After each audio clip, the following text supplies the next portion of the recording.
Olá, meus queridos e amados irmãos, a paz do Senhor Jesus, tudo bem? Hoje estudaremos uma das verdades mais sublimes e fundamentais da fé cristã.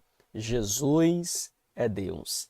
Essa verdade não é apenas um conceito teológico, mas a base da nossa fé e esperança. Desde os tempos bíblicos, essa afirmação tem sido alvo de questionamentos, mas a palavra de Deus nos revela de maneira clara e incontestável a divindade de Cristo. Imagine por um momento o impacto dessas palavras que estão no Evangelho, no Evangelho, segundo escreveu João, capítulo 1, versículo 1, quando ele disse: No princípio era o Verbo, e o Verbo estava com Deus, e o Verbo era Deus. E significa que Jesus sempre existiu. Ele não foi criado, mas ele é eterno, soberano e todo-poderoso. A pergunta que surge é: por que essa verdade é tão importante para nós hoje? Porque se Jesus não fosse Deus, queridos, a sua obra redentora na cruz não teria poder de nos salvar. Se ele fosse apenas um homem, seu sacrifício não teria valor eterno. Mas, como um verdadeiro Deus e verdadeiro homem, ele trouxe a reconciliação entre Deus e a humanidade. E ao longo desta lição, nós mergulharemos nas Escrituras para entender essa verdade e também refletirmos sobre os desafios que algumas heresias impõem ao entendimento correto sobre Cristo. Então, prepare o seu coração, prepare a sua mente, porque esse estudo fortalecerá a sua fé, a sua convicção de que Jesus não é apenas um grande mestre ou um grande profeta, mas Jesus é o próprio Deus que veio habitar entre nós. Juntos iremos descobrir mais sobre a majestade e a glória de Cristo. Você está no meu canal EBD Explicada 2.0, seja muito bem-vindo. Se você ainda não é inscrito no nosso canal, se inscreva e aperte o sininho de notificações para receber, sempre que a gente postar de primeira mão, a nossa pré-aula da Escola Bíblica Dominical. Vamos juntos para mais uma lição, permitindo Deus. Bom, queridos, pegue a sua Bíblia, pegue a sua lição, pegue também papel, pegue também caneta. É de extrema importância que você esteja munido dessas ferramentas para o nosso estudo da poderosa palavra de Deus. Nós iremos hoje falar sobre Jesus é Deus. A lição é a lição de número 5 e eu quero, nesta oportunidade, já estar chamando a atenção dos irmãos para que nós possamos assim fazer a leitura, tá bom, do nosso texto áureo, que está em João capítulo 1, versículo de número 1. Quero chamar aqui a sua atenção para que a gente possa ler esse texto da palavra de Deus, que é o nosso texto áureo, que diz assim: No princípio era o Verbo, e o Verbo estava com Deus, e o Verbo era Deus. Amém, queridos? Aqui nós temos um texto escrito pelo apóstolo João. Ele escreveu esse evangelho em um período em que o gnosticismo e outras heresias já estavam ameaçando a correta compreensão sobre a natureza de Cristo. E veja que João reafirma a identidade de Jesus como Deus, apresentando a sua pré-existência, apresentando o seu papel também na criação e a sua encarnação. Ao longo dos séculos, irmãos, essa verdade tem sido também alvo de distorções, mas é importante lembrar que ela permanece fundamental para a fé cristã, permanece fundamental para nós. Amém, queridos? A nossa verdade prática diz assim: a divindade de Jesus está muito clara e direta na Bíblia, além de ser revelada no seu ministério terreno, na manifestação dos seus atributos e nas suas obras divinas. Queridos, a nossa verdade prática, ela revela, na verdade, faz uma síntese na nossa lição de hoje, e a gente vai, tá certo, discorrer basicamente sobre a divindade de Jesus, como ela é descrita na Bíblia, como ela é revelada para nós na Bíblia, e também falar um pouco sobre os aspectos ou os atributos divinos que está presente, inclusive, no ministério terreno de Jesus, e mostrar também as suas obras divinas. Então note que Jesus Cristo, irmãos, não é não é apenas um grande mestre, um grande profeta, mas ele é o próprio Deus que se fez carne para salvar a humanidade. Esta verdade, ela é fundamental à fé cristã. Ela deve ser confessada com convicção, pois dela depende, irmãos, toda a eficácia da obra redentora de Cristo na cruz do Calvário. Amém, queridos? Vamos avançando então para a nossa leitura bíblica em classe. Nós temos dois textos, embora do mesmo capítulo.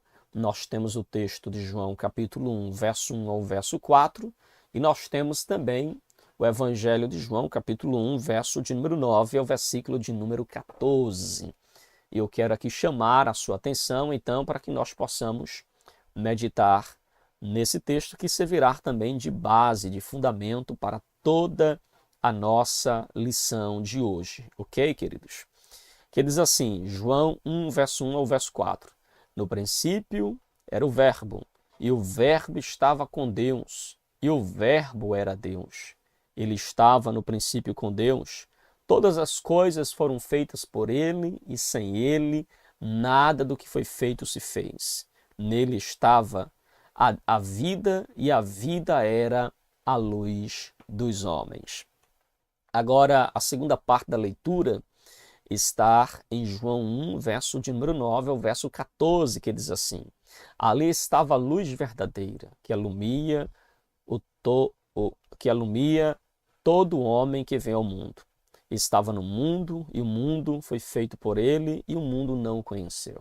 Veio para o que era seu, e os seus não receberam, mas todos quantos receberam, deu-lhe o poder de serem feitos filhos de Deus, aos que creem em seu nome, aos quais não nasceram do sangue, nem da vontade da carne, nem da vontade do varão, mas de Deus. E o Verbo se fez carne, e habitou entre nós, e vimos a sua glória como a glória do unigênito do Pai, cheio de graça e de verdade. Amém, queridos? Então aqui nós temos uma leitura muito importante para a nossa lição de hoje, muito esclarecedora também. O objetivo da nossa lição é primeiro demonstrar na Bíblia a natureza divina de Jesus. Nós vamos fazer isso no primeiro ponto, trabalhar em que partes da Bíblia nós encontramos então ela demonstrando e falando da divindade de Cristo. E por fim, no meio da nossa lição, explicar as heresias do arianismo. E por fim, apresentar aos irmãos as implicações do arianismo na atualidade, além de outras questões também, algumas religiões que seguem um princípio herético, que também está presente na nossa atualidade, que nós falaremos também na lição de hoje. Ok, queridos? No nosso primeiro ponto, nós temos a doutrina bíblica da divindade de Jesus. O nosso autor, ele foi muito pontual em nos trazer diversos textos. Aqui no ponto 1, no subtópico 1, ele diz que Jesus é Deus. E ele começa então trazendo para nós diversos textos lá de João 1:1, João 20, verso 28, Filipenses 2:6, Colossenses 2:2, Tito 2:13, 2 Pedro 2:1, 2 Pedro 1, verso 1, 1 João 5:20, e ele sai citando todas essas referências, apontando exatamente para textos que mostram que Jesus, ele é Deus, irmãos. Está claro aqui para a gente nesse texto. Eu vou mencionar alguns e trazer aqui algumas breves explicações sobre alguns desses textos que mostram nitidamente a divindade de Jesus, que mostra nitidamente que Jesus ele é Deus. Amém? Como, por exemplo, nós temos o próprio texto áureo de João 1, verso 1, que de forma clara nos mostra que Jesus ele é Deus. Então, irmãos, a Bíblia ela declara de forma inquestionável que Jesus é Deus. E nós podemos, inclusive, visualizar isso nitidamente aqui no texto de João, capítulo de número 1, versículo de número 1, que afirma a sua divindade. Veja que aqui nós temos que no princípio era o Verbo, e o Verbo estava com Deus, e o Verbo era Deus.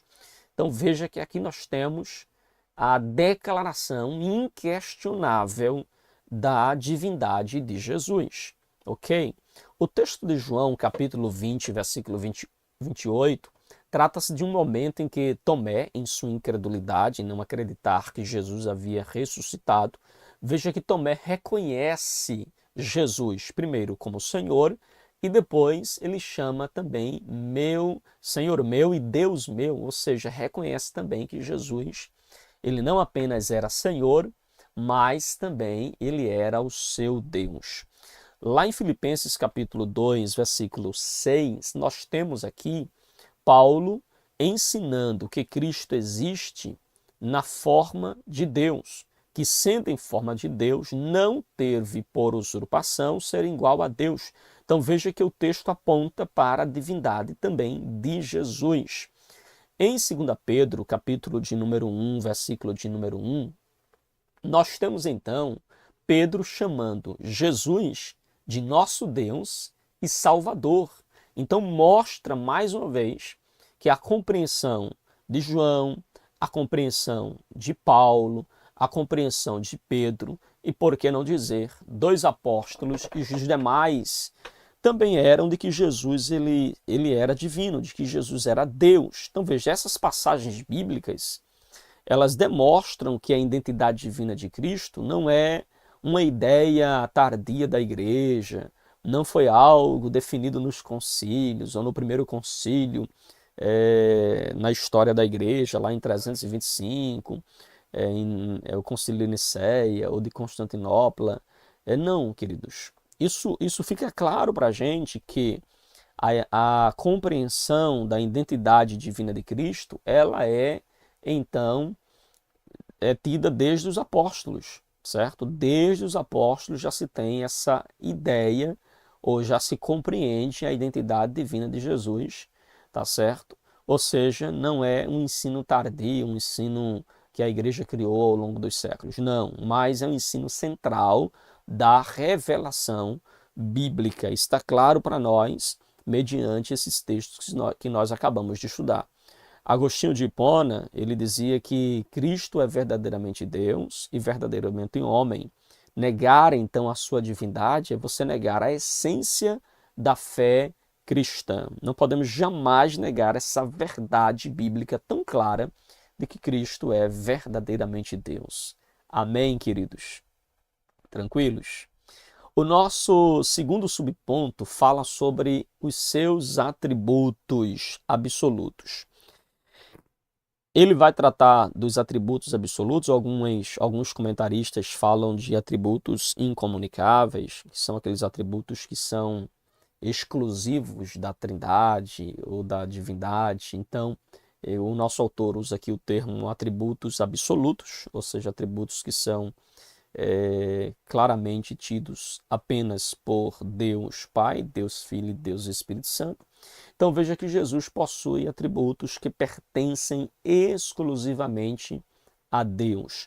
Nosso autor, ele faz aqui uma lista desses atributos. Ele fala da onisciência, ele fala da eternidade, da onipresença, da onisciência, onipotência, onipresença. Ele está citando aqui então essa lista, não é tão interessante aqui, falando sobre a divindade então de Cristo.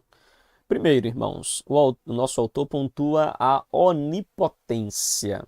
Jesus, lá em Mateus, capítulo de número 28, versículo 18, declarou que toda autoridade lhe foi dada. Isso mostra que ele tem todo poder. Inclusive, esse poder de Jesus ele é demonstrado através de alguns milagres que Jesus fez. Como, por exemplo, quando Jesus ele acalmou a tempestade, ali mostra nitidamente a onipotência de Jesus. Nós temos também a multiplicação do pães e peixes. Irmãos, é uma obra divina. De 5 pães e 2 peixinhos, Jesus alimentou uma multidão, né, que tinha ali cerca de 5.000 homens, sem falar de mulheres e crianças, o que poderia, obviamente, subir aí, se cada homem ali fosse casado, já sobe para 10, se cada um tiver um filho, já vai aí para 15, se eles forem feitos de Jacó, cada um tenha 12 filhos, você tem aí a ideia de mais ou menos quantas pessoas havia ali. E veja que Jesus ele fez esse milagre mostrando a sua onipotência. Nós temos também a ressurreição de mortos, o filho da viúva de Naim.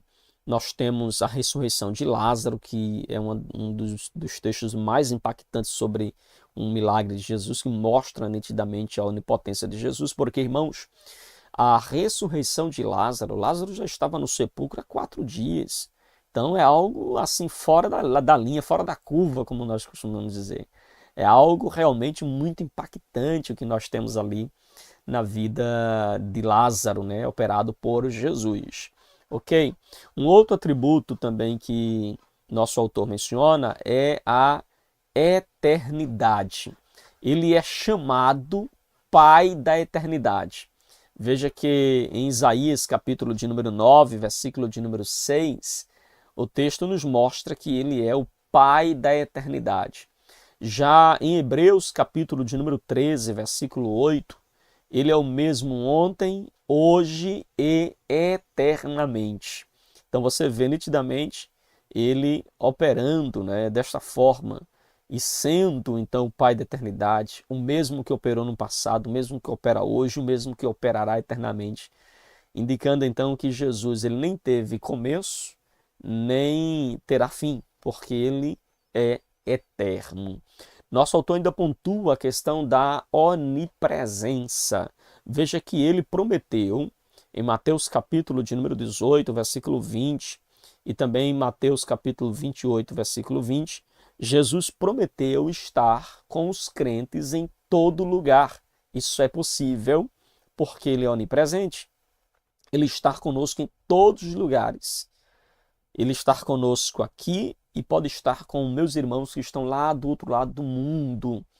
Então veja que Jesus indica através desses textos aqui a sua onipresença contínua e também a sua onipresença universal. Não apenas ele permanece onipresente, mas ele é onipresente em todos os lugares. Ele pode estar em todos os lugares. E aí nós temos também a onisciência de Jesus.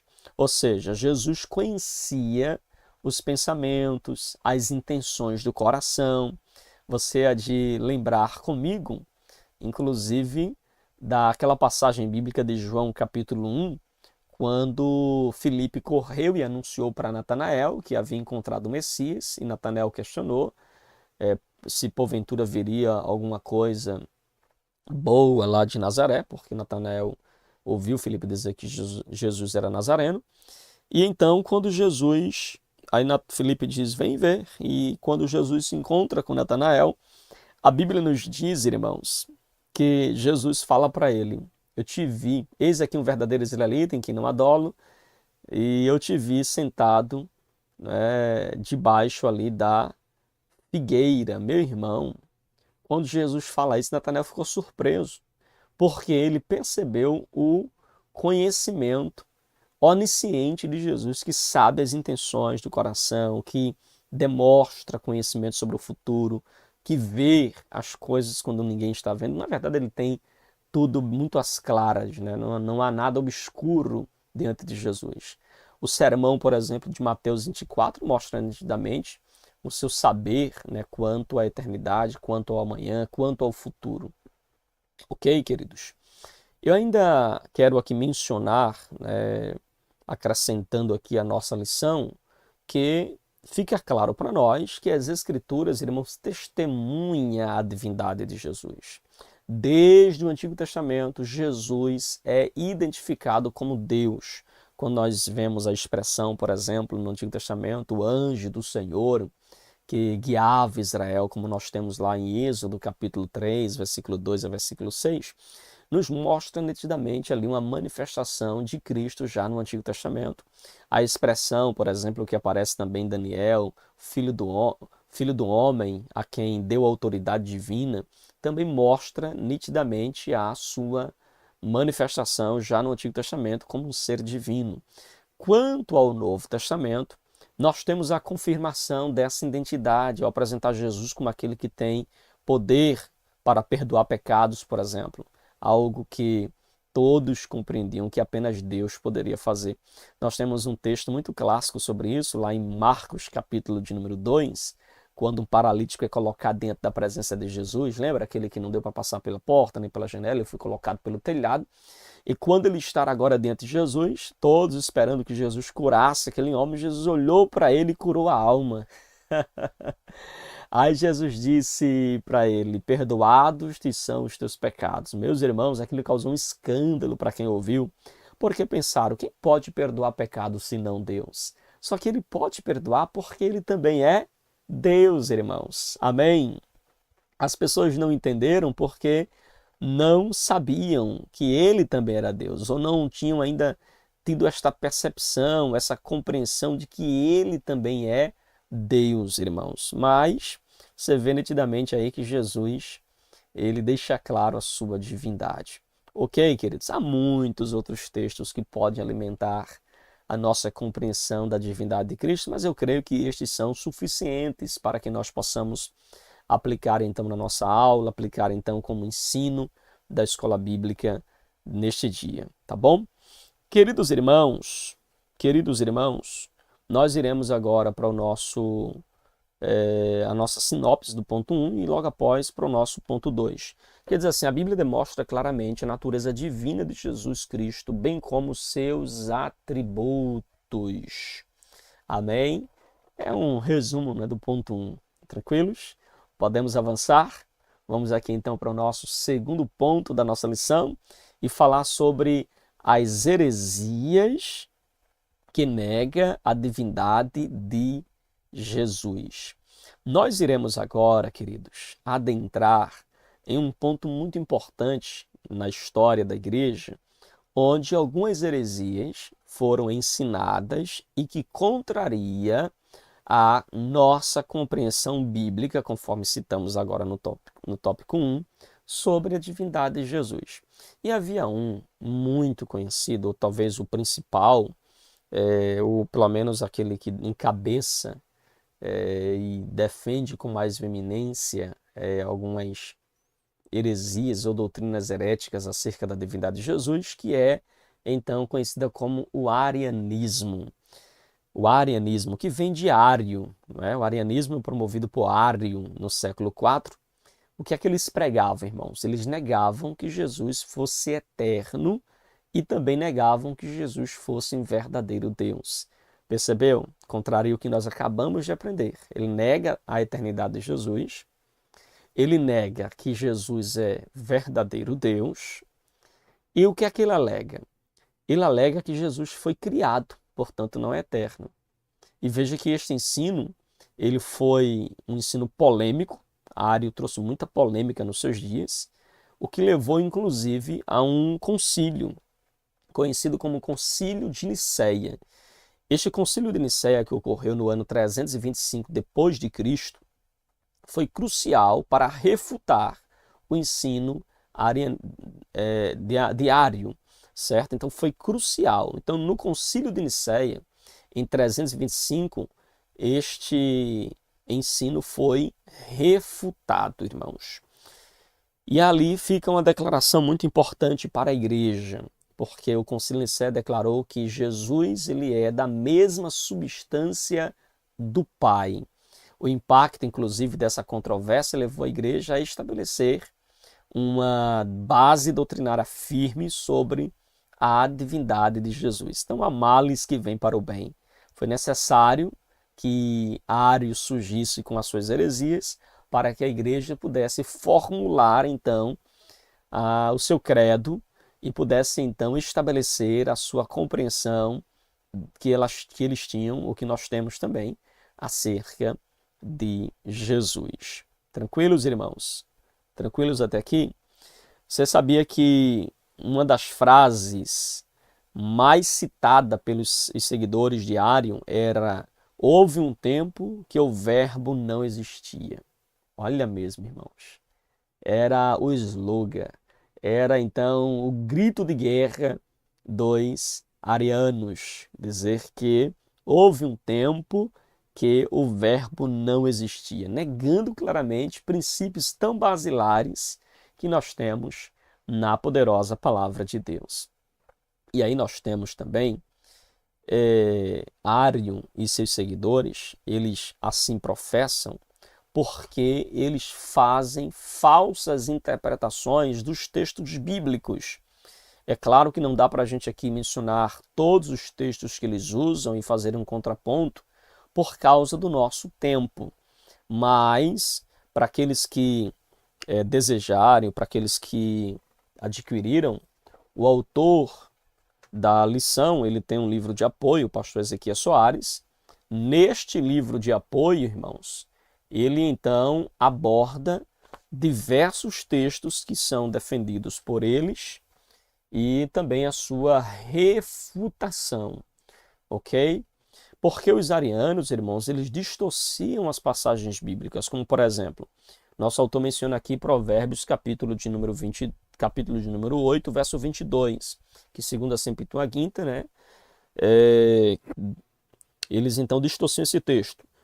O Senhor me criou no princípio dos seus caminhos. Ele pegava essa expressão, o Senhor me criou, e fazia referência a Cristo. Então Jesus foi criado no princípio dos seus caminhos. Um outro texto que eles usam também para dizer que Jesus não é divino, ignorando inclusive o contexto geral das Escrituras, é o texto também de Colossenses, capítulo 1, versículo 15. Ele disse: qual é a imagem do Deus invisível, o primogênito de toda a criação. A expressão primogênito de toda a criação, eles interpretam como sendo o primeiro ser criado de toda a criação. E então eles dizem, está vendo que Jesus não é eterno? Ele foi criado por Deus, ele é o primogênito da criação, ele foi o primeiro ser criado na criação. E isso claramente vai também na contramão da verdade bíblica. Nós temos também, queridos, o texto de João capítulo 17, versículo de número 3, onde eles também usam como base para fundamentar aí as suas crenças, porque o texto diz lá assim: e a vida eterna é esta, que conheçam a ti, só por único Deus verdadeiro, e a Jesus Cristo a quem enviastes. Vejam, conheçam a ti, só por único Deus verdadeiro. Ou seja, eles entendem que Deus é o único Deus verdadeiro e que Jesus é apenas um enviado por Deus, ignorando aí o pensamento bíblico de que defende a eternidade de Jesus e também a sua deidade. Agora, pastor, como é que nós podemos conciliar isso? Como é que nós podemos, então, ou melhor, como nós podemos solucionar essa controvérsia? Não digo nem conciliar, porque nós não queremos conciliar a nossa doutrina bíblica fundamentada na palavra de Deus com as ideias dos arianos, ou as ideias de Árion, ok? Bom, a expressão, o autor pontua, a expressão usada em Provérbios capítulo 8, verso 22, essa expressão e que aparece aqui no texto, irmãos, a gente precisa então entender, tá bom? Compreender. Vejam, queridos, nós temos que entender aqui esses versículos que eu mencionei, embora tenha outros textos que apontam também para a defesa que eles fazem e a gente precisaria refutar, mas o nosso autor ele foi muito pontual aqui em frisar. Por exemplo, a tradução de Provérbios 8, versículo 22, que fala sobre criou, a expressão criar aqui, se você olhar a mesma palavra que aparece na nossa Bíblia em português, lá em Gênesis capítulo 1, versículo 1, criou Deus os céus e a terra, a palavra criar que aparece lá em Gênesis capítulo 1, verso 1, é a palavra hebraica bara, ou barar, que significa criar a partir do nada. Já a palavra que aparece aqui por criou é a palavra kenar, que significa obter, que significa adquirir. Ou seja, tem um sentido, irmãos, de que Deus, na criação, que Deus, no princípio das suas criações, ele usou esta sabedoria. Não quer dizer que ela não existia, que ela não tinha, que ela passou a ser criada, mas que ele obteve, ele usou esta sabedoria ao criar. Ele usa, então, porque veja, o texto é claro em mostrar também, em outros textos paralelos, que no princípio da criação ele estava com Deus e o verbo era Deus. Eles estão agindo na criação, compreende? Aí nós temos também o texto de Colossenses, capítulo 1, versículo 15, que chama Jesus de primogênito de toda a criação.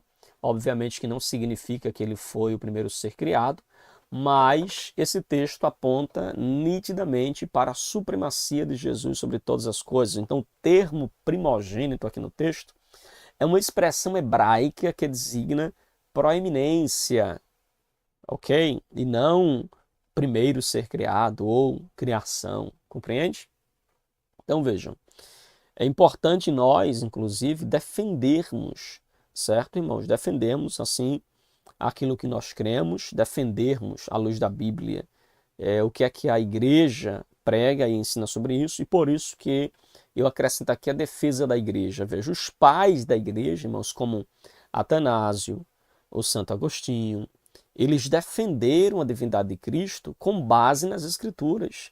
Nós temos, por exemplo, o credo niceno-constantinopolitano, que reafirma que Jesus ele é Deus verdadeiro, de Deus verdadeiro, combatendo então as tentativas de rebaixar sua posição divina.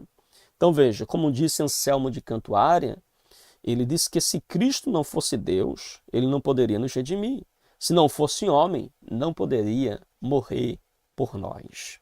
Compreende? Ok? Tranquilos? Alguma dúvida? Alguma pergunta até aqui? Podemos então avançar, queridos? Amém?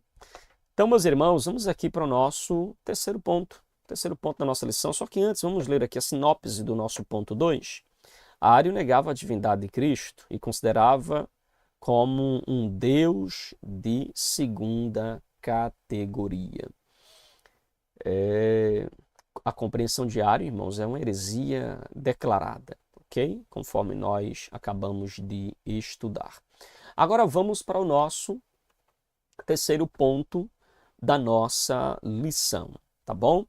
E agora nós iremos falar sobre as implicações do arianismo na atualidade. Meus irmãos, esta lição de hoje, ela é extremamente fundamental para nós não cairmos nas malhas de seitas, de religiões que pregam nitidamente doutrinas que são contrárias às Escrituras. Me entendam, a menção que eu farei aqui de algumas delas não é desmerecendo as pessoas que assim participam delas, também não é em hipótese alguma zombando da religião delas, mas apenas pontuando aquilo que eles creem e refutando à luz das Escrituras. Também não estamos aqui para convencer quem é de outras denominações ou de outras religiões. Nós estamos aqui trazendo para você um ensinamento que é bíblico e que, portanto, é importante que você assim observe, que você assim o guarde para o seu crescimento espiritual, tá bom? Queridos, o que é que quais implicações nós temos hoje do arianismo na atualidade? Bom, nós temos hoje uma Bíblia, se é que podemos chamar de Bíblia, que é a tradução do Novo Mundo. Eu quero falar isso aqui com muita calma, com muita propriedade também, para que você me entenda e compreenda o que eu estou falando, tá bom? A tradução do Novo Mundo, que é uma tradução que traz diversos textos adulterados para defender a doutrina defendida pelas testemunhas de Jeová. Então veja, as testemunhas de Jeová, eles seguem a linha ariana ao traduzirem, por exemplo, João 1, verso 1, como a palavra era um Deus. E eles usam a palavra Deus com D minúsculo. Então, a palavra era um Deus. Eles usam a palavra com D minúsculo. No entanto, quando nós consultamos o original desse texto bíblico, ele afirma claramente que a palavra era Deus. Não é que a palavra era um Deus. A palavra era Deus. Ok? Veja que essa distorção, irmãos, altera completamente a identidade de Cristo e também compromete a doutrina da salvação. Ela compromete a doutrina da salvação. Então, nós não estamos falando apenas de conceitos. Nós não estamos falando apenas um erro doutrinário. Nós estamos falando de algo grave que compromete a nossa fé, que compromete a nossa salvação em Cristo Jesus. Compreende? Então, irmãos, nós estamos tratando de algo importante. Por isso que nós estamos ensinando aqui, falando sobre isso aqui. Amém? Então, eu convido, inclusive, aqueles que fazem parte dos grupos, né, destes grupos, a consultarem a Bíblia, a lerem a Bíblia, a buscar, inclusive, quando e como fizeram essas modificações. Você sabia? Porque são movimentos recentes comparado ao texto bíblico. E eles fazem essas traduções para defender a sua doutrina. Isso é um perigo, irmãos. Amém? Nós temos também, por exemplo, os movimentos orientais. Nós temos os movimentos orientais. Nós temos as religiões como o hinduísmo, nós temos o budismo. Eles negam, queridos, a divindade de Jesus. Eles veem Jesus apenas como um mestre iluminado, mas não é isso que a palavra de Deus ensina sobre Jesus. O movimento, por exemplo, Hare Krishna, eles consideram Jesus uma encarnação de Krishna, mas não consideram Jesus como um Deus verdadeiro. Então veja, esse sistema de crença, eles reduzem Cristo a um ser criado, esvaziando então o seu papel único na redenção, na criação, na historicidade bíblica. E nós precisamos ter muito cuidado com essas ideias. Amém, queridos? Existem também outros grupos que têm também suas visões distorcidas do evangelho, como por exemplo o Islã. O Islã reconhece Jesus como um profeta, mas ele nega a sua divindade. Eles negam a ressurreição de Jesus. Nós temos, por exemplo, o Espiritismo. Nós temos, por exemplo, o esoterismo, que vem como um guia moral, mas eles rejeitam a sua exclusividade como Salvador. Eles negam que Jesus ele é divino e que ele é um Salvador. Jesus é só um guia espiritual. E não é isso que a Bíblia fala acerca de Jesus. Compreende? A Bíblia deixa claro que não há outro caminho para a salvação além de Cristo. João 14, verso 6 diz: eu sou o caminho, é assim? A verdade e a vida. Amém? Ninguém vem ao Pai a não ser por mim. Como disse C.S. Lewis, Jesus não é um caminho ou dois caminhos. Ele é o caminho. Compreende? Isso faz toda a diferença. Amém? Lembrando mais uma vez, minha menção aqui a algumas religiões não é desfazendo das pessoas que assim creem, não é dizendo que a gente não os ama e não desejam que eles conheçam de fato a verdade, mas é mostrando para você a importância de você ler, de você pesquisar, de você ler mais a Bíblia, de ver como a Bíblia vai te ensinar verdades que muitas vezes são negadas por essas seitas ou por essas doutrinas heréticas pregadas por algumas religiões. Ok? Meus queridos irmãos, nossa sinopse do ponto 3 diz assim. A sinopse do ponto 3 diz: grupos religiosos negam a divindade de Cristo, alterando o texto sagrado. Este é o ponto crucial dessas seitas, desses grupos heréticos. É o que? Alterar o texto sagrado. Muito cuidado com denominações ou religião, ou até pastores que distorcem o texto sagrado para fazer o texto dizer aquilo que eles querem que o texto diga, ou fazer o texto aprovar aquilo que claramente a Bíblia condena. Muito cuidado com esse tipo de pregação, com esse tipo de ensino, que não tem como fundamento uma interpretação histórica gramatical da Bíblia e então fazem aplicações e exposições equivocadas e estranhas às Escrituras. Amém, queridos? Uma coisa é certa, ok? A Bíblia ensina que Jesus é Deus. Isso está evidenciado tanto por suas palavras, como por suas obras, como também pelos seus atributos, claramente revelado nas Sagradas Escrituras. O arianismo foi uma heresia que tentou negar a sua divindade, mas ela foi refutada pela igreja. Eu sei que ainda hoje há muitos grupos que seguem o arianismo e distorcem então a identidade de Cristo, comprometendo a verdadeira fé cristã. Mas quanto a nós, irmãos, eu faço aqui um apelo a você, cristão, a você, meu irmão, a você, minha irmã, creia na divindade de Jesus. Confie no que diz as Escrituras. Porque crer na divindade de Jesus não é apenas uma questão teológica, mas é uma verdade que transforma a nossa vida. Ele não é apenas um mestre, mas é o nosso Deus, é o nosso Salvador. Que possamos confessá-lo com fé, adorá-lo em espírito e em verdade, como declarou Paulo aos Romanos, capítulo de número 10, versículo de número 9. Se com tua boca confessares ao Senhor Jesus e o teu coração creres que Deus o ressuscitou dentre os mortos, serás salvo. Amém, queridos?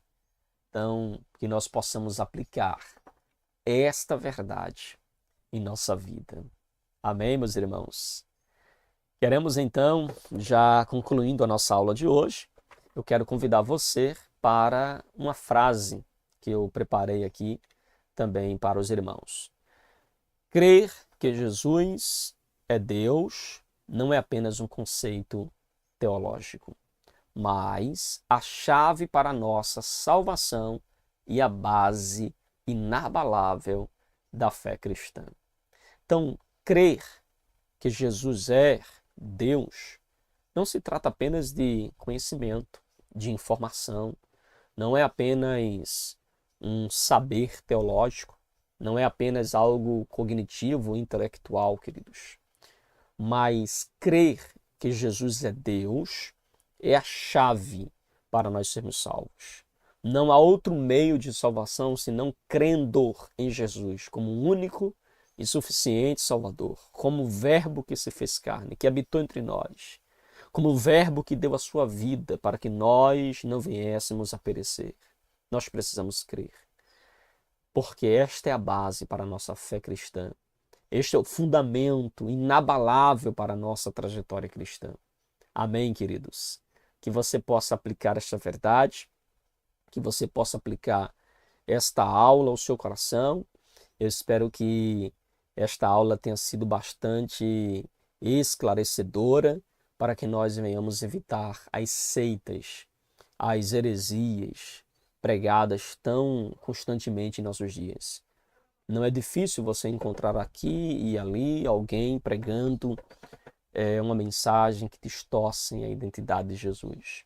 Uma mensagem que distorce a divindade de Cristo, que distorce os atributos do Senhor.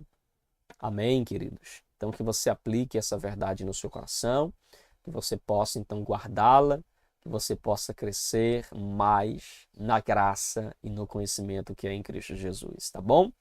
Fica na paz, que Deus em Cristo te abençoe em nome de Jesus, tá bom? Queridos irmãos, nós chegamos então ao finalzinho da nossa aula de hoje, tá bom? Que Deus em Cristo abençoe sua vida. Muito obrigado por estar acompanhando aqui a sua Escola Bíblica Maranata. Eu espero que você tenha crescido, que você tenha aprendido e eu espero que você possa aplicar essas verdades na sua vida em nome de Jesus, tá bom? Amém, queridos irmãos, graças a Deus chegamos ao finalzinho de mais uma pré-aula do nosso canal EBD Explicado 2.0, tá bom? Que Deus te abençoe. Muito obrigado pelo carinho e até a próxima, permitindo Deus.